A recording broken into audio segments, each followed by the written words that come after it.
Hello friends, જય સાંઈનાથ. સ્વાગત છે મારી ચેનલ સાંઈ સગુરીમાં. આજે આપણે બનાવશું પેટમાં ઠંડક આપે તેવું વરિયાળીનું શરબત. તો ફ્રેન્ડ્સ, તેમાં આપણે જોશે વરિયાળી, સાકર, લીંબુનો રસ અને તીખાની ભૂકી. તો આપણે તેને પહેલાં ક્રશ કરી લેશું.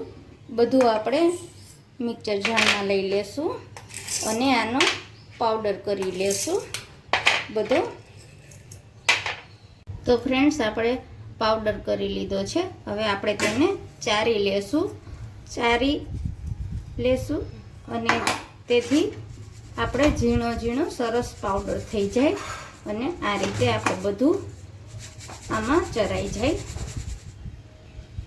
તો ફ્રેન્ડ્સ, આપણે બધો પાવડર આમાં સ્ટોર કરી લેશું એક કાચની બરણીમાં, તો જેથી આપણે અઠવાડિયું 15 દિવસ આરામથી ચાલે અને કોઈ મહેમાન આવે તો તમે ફટાફટ શરબત બનાવી શકો.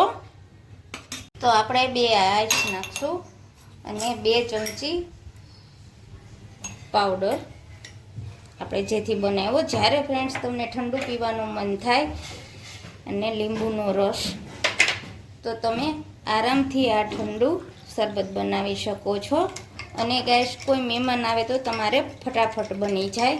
તો ફ્રેન્ડ્સ, મારો વિડીયો ગમે તો લાઈક કરજો, શેર કરજો, સબસ્ક્રાઈબ કરજો.